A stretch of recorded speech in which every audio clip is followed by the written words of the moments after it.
So now we're going to look at query parameter. Okay, so we looked at the path parameter before, but now it's time to look at the query. So what exactly is a query before we looked into the query parameter?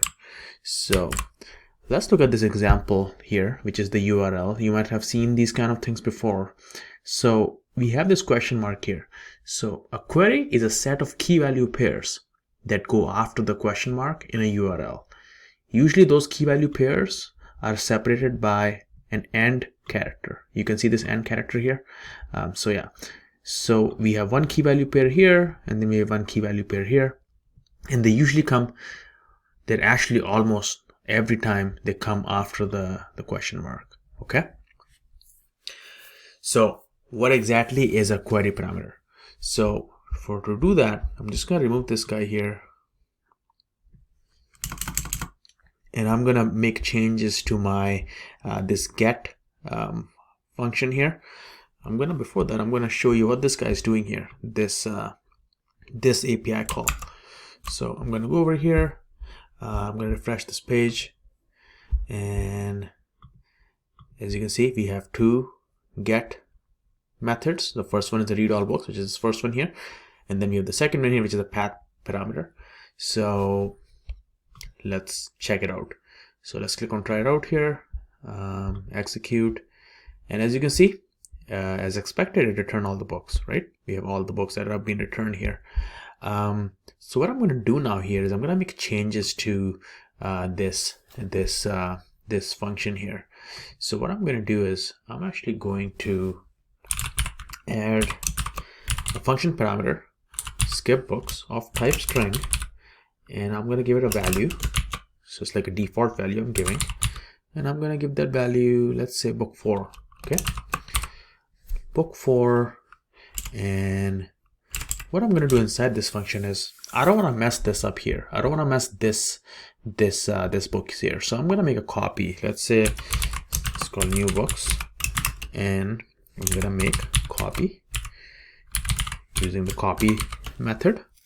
And now this is an exact copy here of the books. And now what I'm going to do is I'm going to remove, by the way, this is colon here, right? I'm going to remove that book that is specified in the function parameter. And so this is how you remove an element from a dictionary. And since that was a dictionary, you use the del keyword, and this removes that element. So from new books dictionary, remove this guy. Okay, and let's change this to new books here. Perfect. Let's save it, and let's see what we get. So what's going on here? First of all, again, this is not a path parameter because I'm not supplying this in the get request method. I'm actually supplying this as a function, right? As a function parameter. So that's kind of a difference here, as you can compare it to the path parameter down here, right? I'm supplying the function parameter, this variable skip underscore book, and I'm using that in the function. Okay, so let's save it, and let's go back to our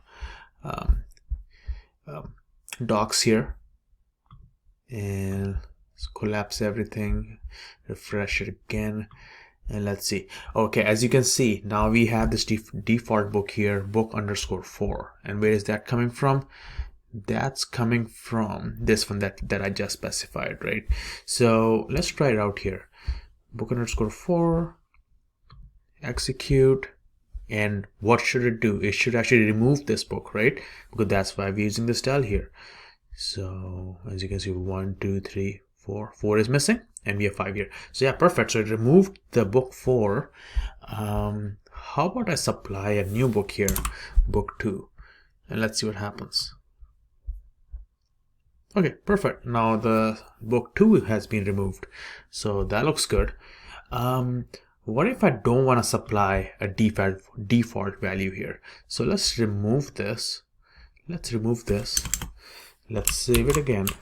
Let's go back to our docs, refresh this page, and as you can see, we don't have a default book here. So now try it out, and we have to supply the name of the book, book underscore 1, and as you can see, it's going to remove the book underscore 1. Okay, let's remove book 5th.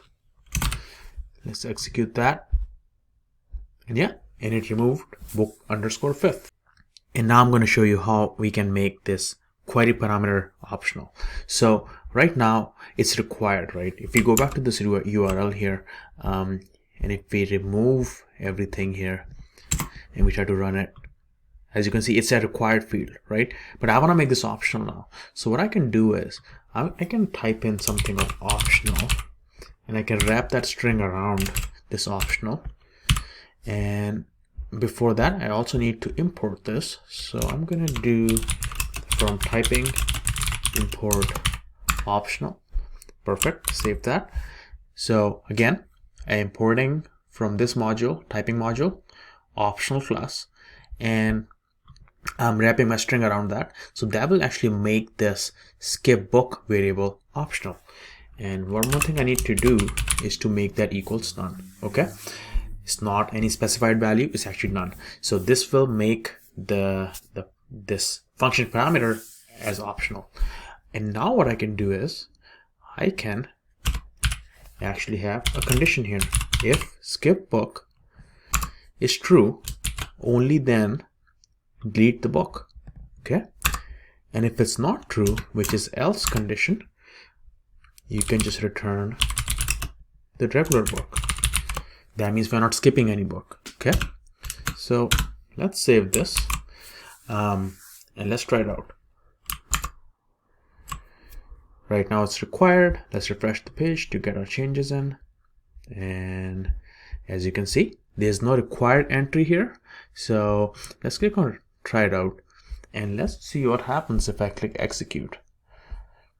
So awesome. So if I click execute, I get all the books. Okay. 1, 2, 3, 4, and 5. Why is that? Because right now it's skipping this if condition here and is going directly to this return box because I didn't specify any skip book parameter, right? But if I specify the book parameter as book, let's say book underscore 3, and click execute, it should remove book 3, and it did.